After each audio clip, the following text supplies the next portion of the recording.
Idinaos ang formal na awarding ceremony ng contract to sell ng National Housing Authority sa pakikipagtulungan ng lokal na pamahalaan, barangay at Soldiers Village Homeowners Association para sa mahigit 60 benepisyaryo mula sa Barangay Santa Lucia.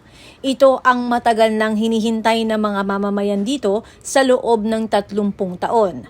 Nasaksihan nila Mayor Vico Soto, Congressman Roman Romulo, Vice Mayor Dodo Jaworski, mga konsihal na sina Angelo De Leon at King Cruz ang seremonya na isinagawa sa covered court ng Soldiers Village umaga ng 26 ng Setyembre. Maliban sa pagbati para sa mga benepisyaryo ay tiniyak nila na patuloy ang pagtulong ng LGU sa mga issue sa lupa. Ibinahagi din nila ang ilan pang proyekto para sa nasabing lugar. Medyo marami po tayong ginagawa ngayon kasama ng NH. Katunayan, Arkimon, meron pa tayong isang pag-uusapan dito mismo sa Soldiers. Kasi ito po, yung awarding natin. Nung nakaraan, nung pandemya, nandito rin po kami ni Kong Roman, nung awarding po, nung unang batch natin.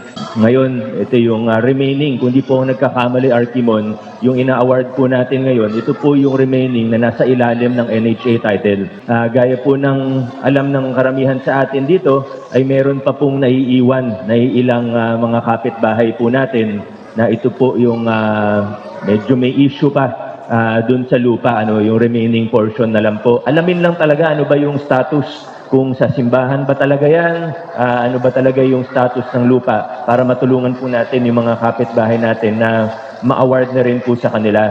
Kung ano man yung kalabasan, kung ano man yung status talaga ng lupa, kung makakatulong po, bilhin na lang muna ng LGU tapos kami na po yung mag-contract to sell para dun sa remaining.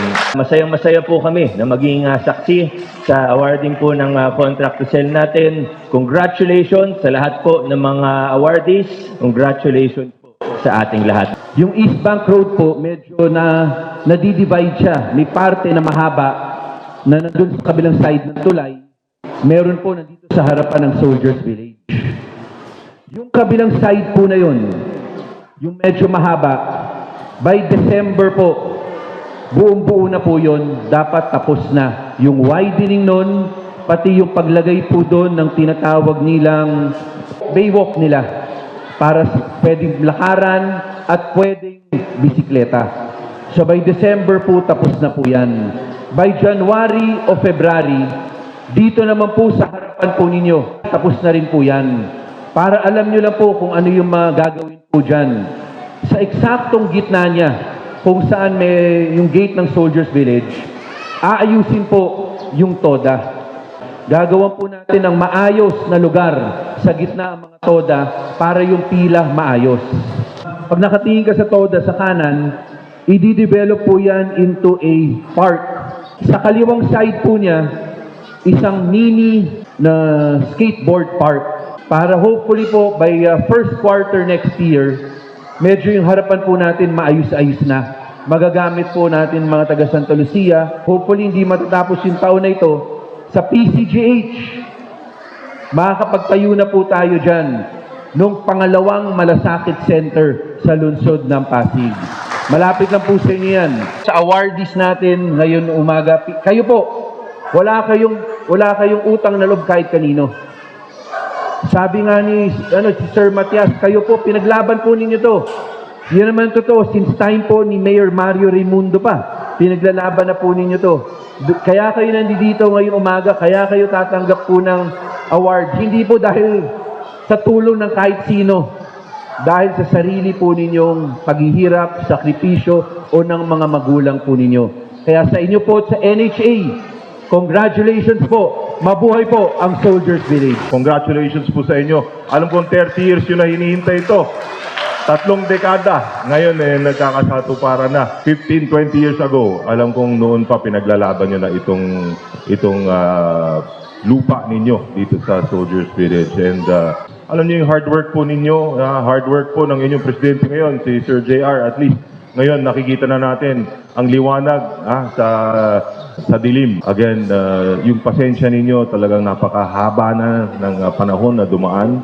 68 beneficiaries po makakatanggap ngayon, pero alam kong marami pa hong nakapila.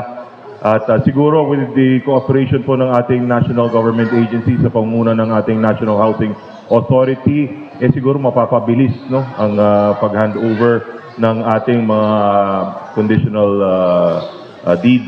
Sa ating mga beneficiaryo ngayong umaga, congratulations po sa inyo, and again, ito pa lang po ang umpisa ng mas magandang bukas. Sinigurado ng NHA na magbibigay sila ng pabahay para sa mga nangangailangan. Ito pong awarding po natin ito, yung nakikita niyo po rito, yung awarding of conditional contract to sell, is awarding po sa 66 na families ng kanilang award para po sa kanilang lupa na dating pagmamayari po ng NHA na ngayon ay binabahagi na po natin sa mga nangangailangan na mamamayan po ng Pasig.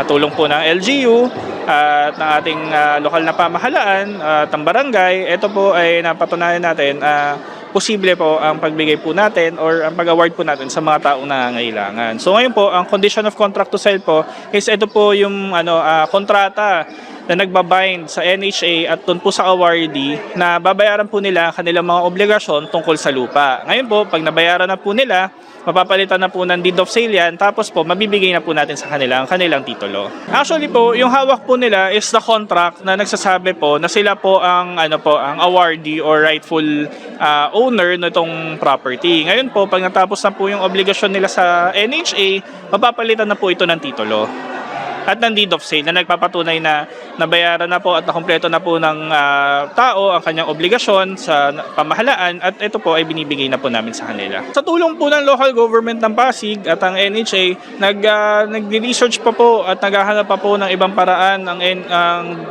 national at ang lokal para makapagbigay ng mainam at magandang pabahay po para po sa lahat ng Pasigueño. Abangan nyo po at marami pa po kaming nire-research at hinahanap para po makapagbigay ng magandang serbisyo po para sa lahat. Sa lahat po ng Pasigueño, ito na po, maagos po ang pag-asa. Ito po ang isa sa mga patunay. At huwag po kayong mangamba or matakot sa mga nangyayari sa ating paligid. Alalahanin niyo po, nandito po ang national government, sama si Pangulong Bongbong Marcos at ang local government na magpo-provide po ng pabahay para po sa lahat ng nangangailangan. Lubos ang pasasalamat ng kapitan na si Popoy Bunag na matapos ang mahabang panahon ay maibibigay na ang lupa sa kanilang kabarangay. Gayon din ang ipinahayag ng HOA President at ng mga benepisyaryo. Natutuwa kami kasi matagal na nilang hinahangad dyan, mga 30 years o 40 years na. Ngayon, nakatulong natin si Konsi, si Konsyal. Kaya ngayon, ayan natupad na. Lalo-lalo nagpapasalamat ako sa NHA. Talaga natutugunan nila yung mga pabahay na yan. Kaya labis ako nagpapasalamat kay Mayor, kay Kong, kay Vice Mayor Dudut na tumutulong lagi dito sa amin sa Barangay Santa Lucia. Kaya po, maraming salamat sa iJus. Maraming salamat sa inyo. Lagi kayo nandito sa amin. So ito na yun, inantay ito nung for almost 30 years talaga na pagproseso. Kahit na medyo may mali sa mga nangyari dati, ito nagkaisa kami lahat. Ito ang nagagawa ng pagkakaisa talaga. Nagkakaroon ng magandang resulta. Mayroon pang kasunod, may mga konting pagkakamali lang dun sa iba. Pero sabi nila ng pamunuan ng NHA, by the end of this year, may award na yun. Meron pa kaming inaasikaso o pinaproseso na isang lupa na matagal na rin namin gustong makamit yung resulta. Na sana magdulot na magandang resulta at patas na resulta para sa karamihan. Pero kailangan talaga namin ng tulong ng lokal na pamunuan. Nila mayor, nila congressman, nila vice mayor, nila mga councilor, Consikin, nila Consimaro Martires. Help us, please. Help us. Wala, hindi ko ma-express, but a simple word lang talaga. Sobrang maraming salamat. Masayang-masaya kami lahat. Sa ating lokal na pamahalaan, sana huwag kayong magsawa na suportahan, tulungan kami mga taga-Soldiers Village, buong Santa Lucia, buong Pasig. Alam ko naman pong maganda ang ginagawa nyo sa ating lungsod. Sana po ma-approve na po yung ibang pangangailangan namin dito sa Soldiers. At papasalamat na rin ako papasalamat ako sa aking magulang, Luz Fernandez. Maraming salamat po sa buong pamilya, sa mga kapatid ko, mga tropa ko rito sa Soldiers, sila Rean Camarote, sila Edwin, sila tropang OPK, marami kasi kung isa-isahin ko yan, lalong-lalo na sa mga past officers, ano rin to sa inyo, credit rin to sa inyo kasi isa rin kayo sa mga nag-asikaso dati. So tagumpay po natin to lahat, hindi ko po to tagumpay. Tagumpay natin to lahat sa mga past officers ng Soldiers Village na umpisa pa noon na nakipaglaban at nag-asikaso sa lupang to. Ito po yung hinihintay namin sa loob ng 30 taon. Contract to sale po itong natanggap namin ngayon sa araw na to. Maraming salamat po na natanggap rin sa tagal ng paghihintay. Sabi ko pasasaan ba at rin matatanggap rin namin yan. Lahat po ng mga tumulong, lahat ng mga lumakad, lahat po na nagproseso sa hindi lang po sa akin, kundi dito sa lahat ng mga awardee sa araw na ito.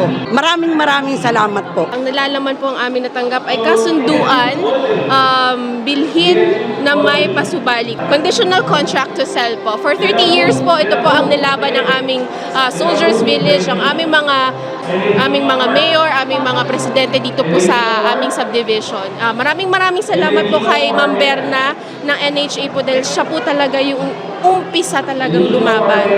At minake sure na talagang isa-isa po kami pinupuntahan sa bahay-bahay po yun. Kaya talagang maraming salamat po Ma'am Berna ng NHA at sa lahat po ng mga NHA po, kanilang presidente at ang mga nandito po ngayon na talagang buong puso at buong oras nilang binibigay sa amin itong oportunidad para mapasa amin na mo ang aming karapatan. Pasalamat din po kay Mayor Vico Soto, ang aming napakahusay na mayor. Good governance po talaga ang kanyang pinapakita ng buong puso at sa kanyang isinasagawa. So hindi lang po siya puro salita. Actually, mahihain nga po si Mayor. Ayaw nga po siyang na-mention ng kanyang napakagaling na gawain. Pero ito na po, paunti-unti na pong nakikita ng mga kapwa Pasigueño at ng sambayan ng Pilipinas po ang kabutihan ng aming mayor at ng aming vice mayor, pati na rin po ang aming mga konsehal, barangay captain, aming presidente dito sa Soldiers.